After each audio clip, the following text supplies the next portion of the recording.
खबर देहरादून से है, जहां डॉक्टर्स की नाराजगी को दूर करने के लिए सीएम ने स्वास्थ्य सचिव को जिम्मेदारी सौंपी। वेतन काटे जाने और अस्पतालों के निरीक्षण पटवारी से करवाने से डॉक्टर नाराज हैं। नर्सिंग स्टाफ भी समस्याओं और मांगों का हाल न होने से नाराजगी जाहिर कर रहा है। एक दिन का वेतन ना काटने, फार्मासिस्टों से कम वेतन ना देने जैसी मांगे हैं। अस्पतालों के निरीक्षण पटवारी से कराकर अपमान जैसा होता है। डॉक्टर कह रहे हैं समस्याएं दूर होनी चाहिए, इसके लिए स्वास्थ्य सचिव को निर्देश दिए गए हैं। सीएम ने साफ तौर पर आश्वस्त किया है।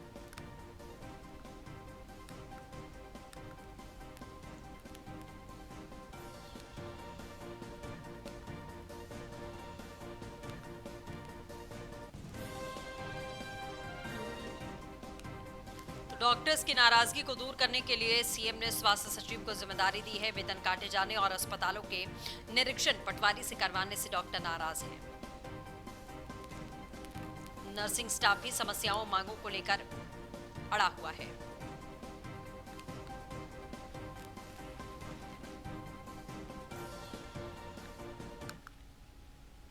देहरादून बीजेपी प्रदेश मुख्यालय तक पहुंचा कोरोना का खतरा। आपको बता दें, अगले 2 दिनों तक बंद रखा जाएगा बीजेपी प्रदेश मुख्यालय को।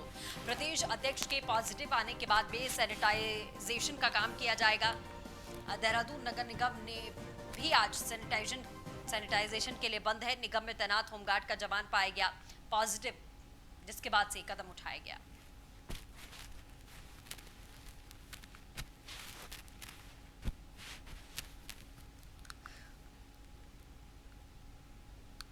तो वहीं टिहरी में शहर कांग्रेस कमेटी और किसान कांग्रेस कमेटी के नेतृत्व में द्वाराघाट बीजेपी विधायक दुष्कर्म प्रकरण को लेकर सुमन पार्क में 1 दिवसीय धरना कार्यक्रम रखा गया। आपको बता दें, जिसमें कांग्रेस कार्यकर्ताओं ने बढ़ चढ़कर हिस्सा लिया। पूर्व प्रतापनगर विधायक विक्रम नेगी ने कहा कि पूरे प्रकरण से बीजेपी सरकार मौन बनी हुई है, अपने विधायक को बचाने का कार्य कर रही है।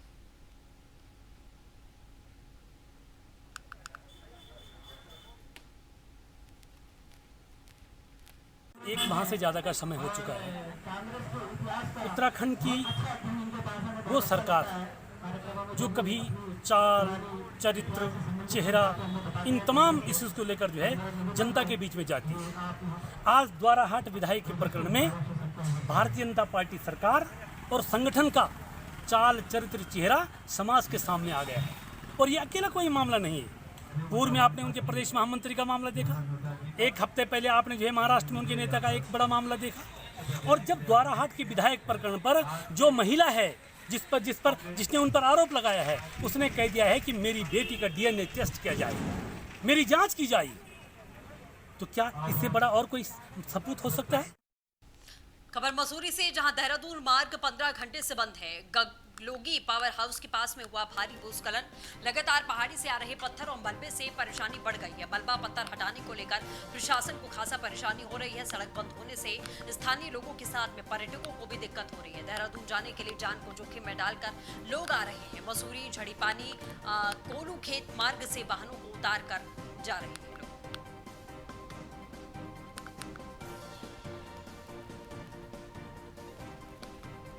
और जनता बहुत परेशान है, तो मैं आपके माध्यम से सरकार से निवेदन करना चाहता हूँ कि जो थोड़ा 1-2 जेसीबी और मंगाएं तो जल्दी खुले, क्योंकि बहुत लोग परेशान हैं और जनता बहुत परेशान है। तो मैं आपके माध्यम से सरकार से निवेदन करना चाहता हूँ कि जो थोड़ा 1-2 जेसीबी और मंगाएं तो जल्दी खुले, क्योंकि बहुत लोग परेशान हैं।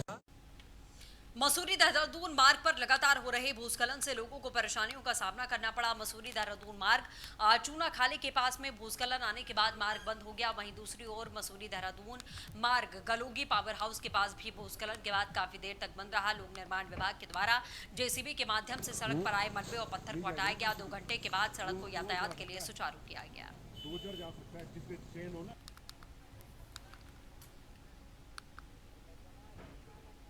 रुद्रप्रयाग में भारी बरसात और ठंड के बावजूद आचार्य संतोष त्रिवेदी केदारनाथ में धरना दे रहे हैं और सरकार से देवस्थानम बोर्ड और मास्टर प्लान का विरोध कर रहे हैं। उनका अर्धनग्न होकर आंदोलन 80वें दिन भी जारी रहा। उन्होंने प्रदेश सरकार और जिला प्रशासन पर उपेक्षा का आरोप लगाया। इस मौके पर तीर्थ पुरोहितों ने भी मंदिर परिसर में नारेबाजी के साथ धरना दिया। केदार घाटी के साथ ही केदारनाथ में भी लगातार बरसात हो रही है, जिस कारण जहां केदार घाटी में जनजीवन प्रभावित हो रहा है, वहीं केदारनाथ में तीर्थ पुरोहित संतोष त्रिवेदी अर्धनग्न होकर धरना प्रदर्शन कर रहे हैं। जबकि जबकि अन्य तीर्थ पुरोहित छाता लेकर धरना दे रहे हैं। मंदिर परिसर में अर्धनग्न होकर धरना देने हुए आचार्य त्रिवेदी ने कहा कि सरकार ने केदारनाथ समेत 4 धाम से जुड़े लोगों की उपेक्षा की है।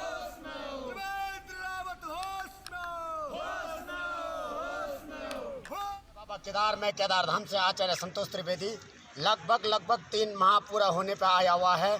मैं देवस्थानम बोर्ड के विरोध में केदारनाथ प्रांगण में विरोध कर रहा हूं और अभी भी सरकार हमारा इस विरोध का कोई भी संज्ञान नहीं ले रही है। अब हमारा मानना ये है कि इसका घोर विरोध करना पड़ेगा और जल्दी से जल्दी बिल्कुल समाधि का एक मुहूर्त लेना पड़ेगा और समाधि लेनी पड़ेगी। जय बाबा केदारनाथ।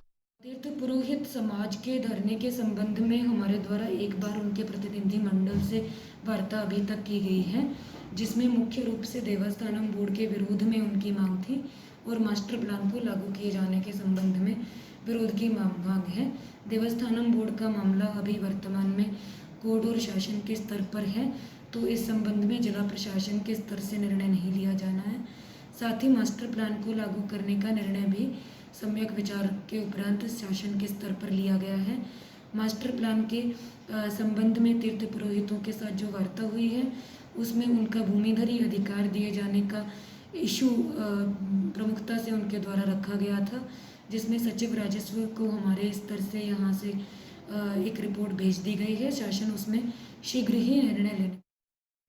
डोईवाला में डाकघर के खाता धारकों को अब एटीएम की सुविधा मिलने जा रही है। इसके अलावा सुदूरवर्ती ग्रामीण क्षेत्रों में जहां पर एटीएम उपलब्ध नहीं है, वहां के लोगों के लिए भी डाकघर के खाता आधार के लिए RICT मशीन उपलब्ध कराई गई है, जिससे अपने खाते में आधार लिंक वाले खाता धारक इस मशीन से अंगूठा लगाकर AEPS के माध्यम से अधिकतम 10,000 तक निकाल पाएंगे। वहीं डोईवाला के पोस्टमास्टर कृष्ण गोपाल ने बताया कि इन योजनाओं से आम आदमी को राहत होगी, साथ ही इस कोरोना काल में लोग भीड़ भाड़ वाली जगहों से भी जाने से बचेंगे। उन्हें अब पोस्ट ऑफिस में लाइन नहीं लगानी पड़ेगी, घर के पास के पोस्ट ऑफिस में उनको ये लाभ मिल पाएगा।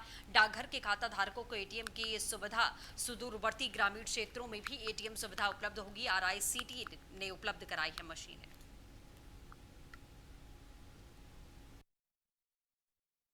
पूरे प्रदेश भर में हमारे प्रदेश कांग्रेस अध्यक्ष आदरणीय प्रीतम सिंह जी के आह्वान पर सभी जनपद मुख्यालयों में और तहसील मुख्यालयों में प्रदेश के कांग्रेस जन SDM और DM के माध्यम से राज्यपाल महोदय को ज्ञापन सौंप रहे हैं और हमने मांग की है कि द्वाराहाट के विधायक जिस पर एक पीड़िता ने दुष्कर्म का आरोप लगाया है और उनकी DNA की जांच की मांग की है। उनका कहना है कि जो मेरी ये लड़की है ये उनकी बेटी है और वो सरकार से उनके DNA की जांच की मांग को ले रही है, पर सरकार का अड़ियल रवैया जो है वो उनके DNA की जांच नहीं करा रहे हैं। हम पूरे प्रदेश के कांग्रेस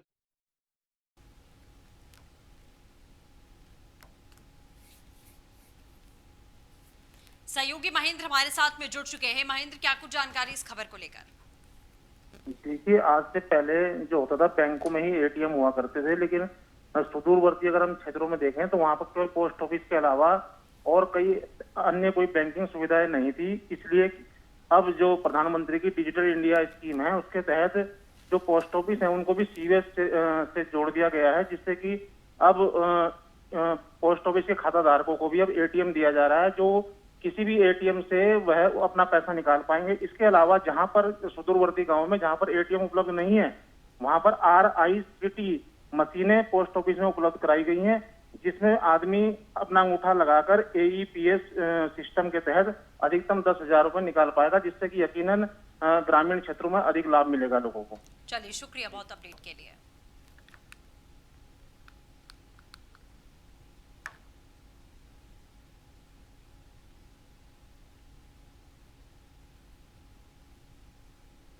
ऋषिकेश में देश की आन बान और शान के लिए अपने प्राण न्यौछावर करने वाले शहीद जवानों और स्वतंत्रता संग्राम सेनानियों के नाम पर ऋषिकेश विधानसभा क्षेत्र के अंतर्गत विभिन्न मोटर मार्गों और स्कूल कॉलेजों के नाम रखे जाएंगे। आपको बता दें, सरकार अंकर किया जाएगा और इसके संबंध में आवश्यक जानकारी प्रदेश के सभी जिला अधिकारियों से मांगी गई है। इस मामले में विधानसभा अध्यक्ष प्रेमचंद अग्रवाल ने कहा कि ऋषिकेश विधानसभा क्षेत्र की विभिन्न सड़कों का नाम शहीद जवानों के नाम पर रखा जाएगा। इस संबंध में उनके द्वारा जिलाधिकारी देहरादून को पत्र के माध्यम से जानकारी मुहैया कराई गई है।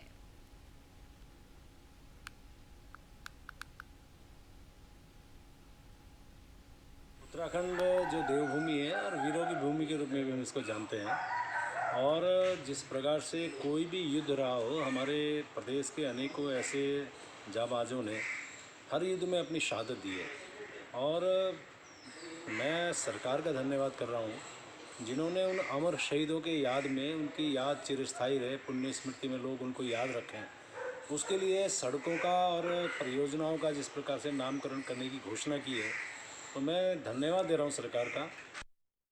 देवप्रयाग के नरेंद्रनगर में भाजपा विधायक महेश नेगी पर महिला शोषण का आरोप है। आपको बता दें, विधायक के खिलाफ प्रदेश में कांग्रेस का गुस्सा 7वें आसमान पर है। जिला कांग्रेस अध्यक्ष हिमांशु विजलवाड़ के नेतृत्व में उपजिलाधिकारी कार्यालय नरेंद्रनगर पहुंचे कांग्रेसियों ने उपजिलाधिकारी के माध्यम से राज्यपाल को ज्ञापन प्रेषित किया है। ज्ञापन में महिला दुष्कर्म, शारीरिक शोषण के आरोपी भाजपा विधायक महेश नेगी को तत्काल पद से बर्खास्त करने की मांग की गई है। ऐसा न करने पर कांग्रेसियों ने उग्र आंदोलन की चेतावनी जारी की है।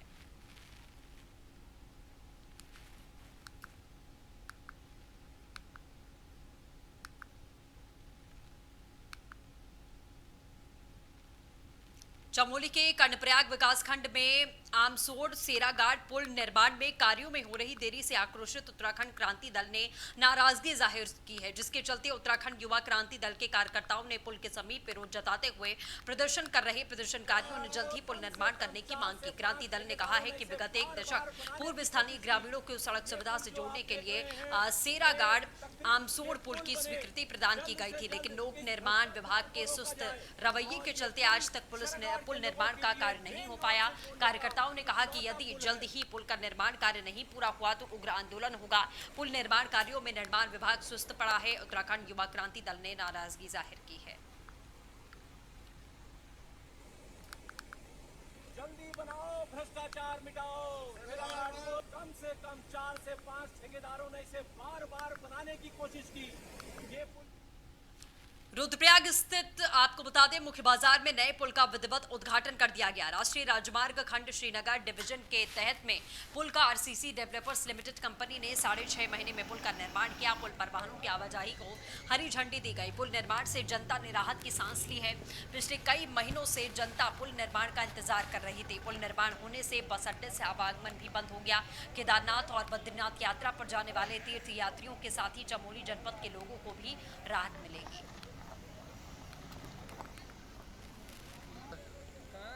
जो है आरसीसी पुल जो डाट पुल या रुद्रप्रयाग में था, जिससे जनता को काफ़ी सुविधा मिलेगी, जिसके वो आज जिसका जो है विधिवत उद्घाटन व्यापारियों अध्यक्ष वो समस्त व्यापारियों की उपस्थिति में आरसीसी के पीएम श्री जेपी शर्मा और इंजीनियर धर्मेंद्र की उपस्थिति में संपन्न हुआ। इस पुल के आगमन से हमारे रुद्रप्रयाग जनपद वासियों और यात्रा सीजन में काफ़ी ज़्यादा मदद मिलेगी और मैं आशा करता हूं कि हमारे जो जनता इस पुल से गुजरेगी वो सब जो है आरसीसी कंपनी का धन्यवाद करेगी, जिससे हमको इतनी बड़ी।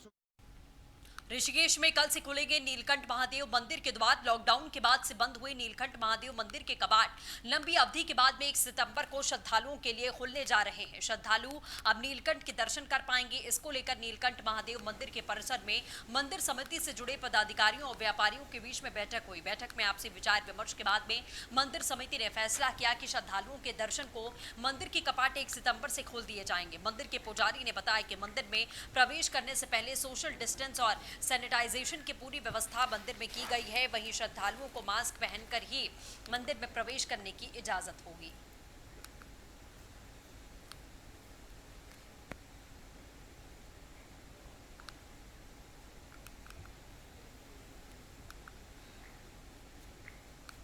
हरिद्वार में बैरागी अखाड़ों के संतों में आक्रोश। बैरागी कैंप में 3 अखाड़ों के निर्माण हटाने का नोटिस प्रशासन ने के दिए गए नोटिस के बाद में संतों में भारी आक्रोश है। कुंभ मेले में शासन प्रशासन की सुविधाओं के बहिष्कार की चेतावनी मामले में बैरागी अखाड़े ने अखाड़ा परिषद को जताया। हरिद्वार में बैरागी कैंप में 3 अखाड़ों के निर्माण हटाने का नोटिस जारी किया गया है। पंच निर्वाणी अखाड़ा, श्री पंच दिगंबर अनी अखाड़ा और श्री पंच निर्मोही अखाड़ा के संतों ने 2021 कुंभ मेले में सरकार और अखाड़ा परिषद की तरफ से दी जाने वाली सुविधाओं सेवाओं व्यवस्थाओं के बहिष्कार की घोषणा कर दी है।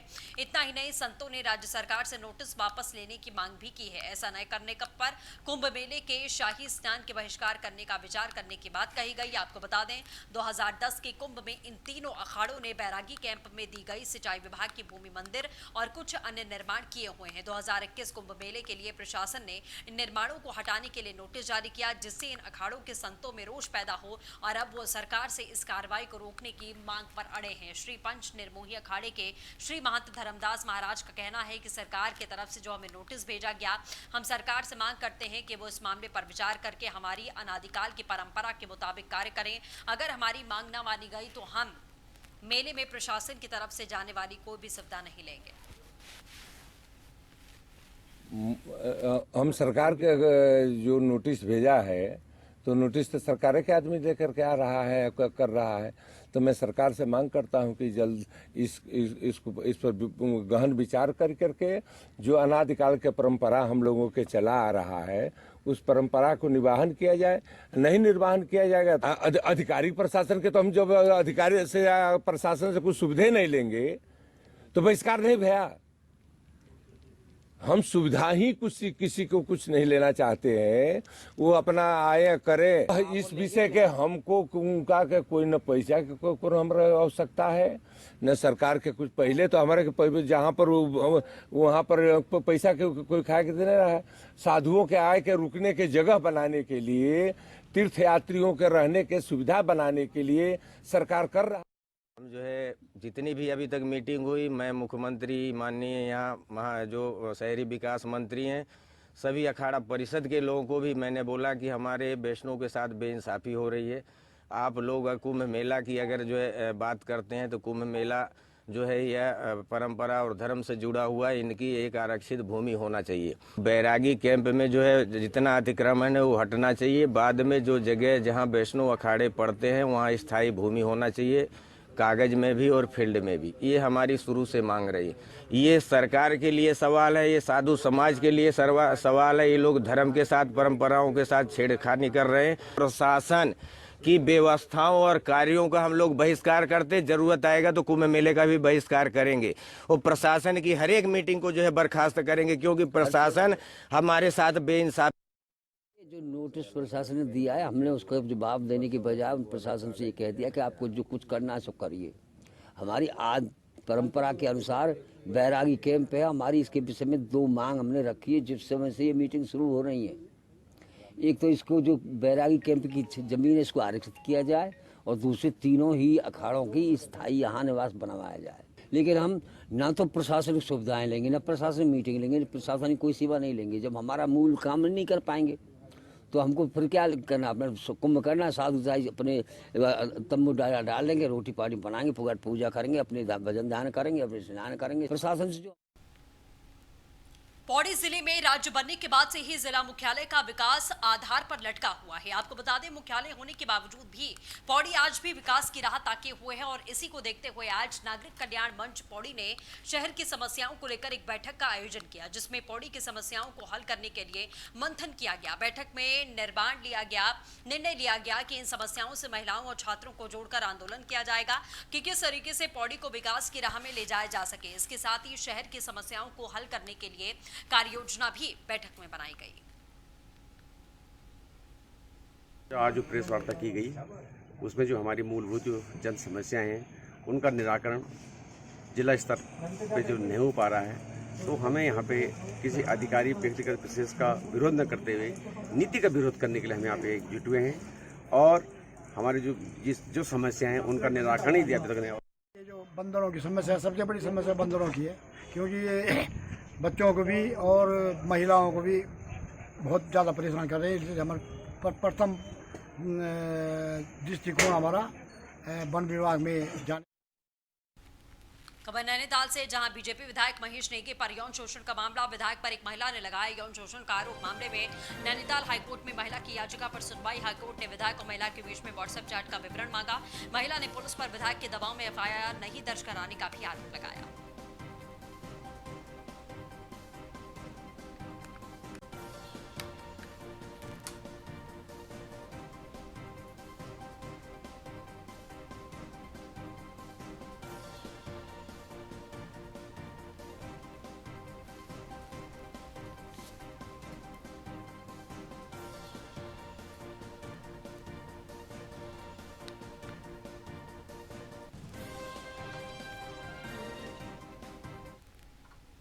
इसी के साथ इस बुलेटिन में बस इतना ही।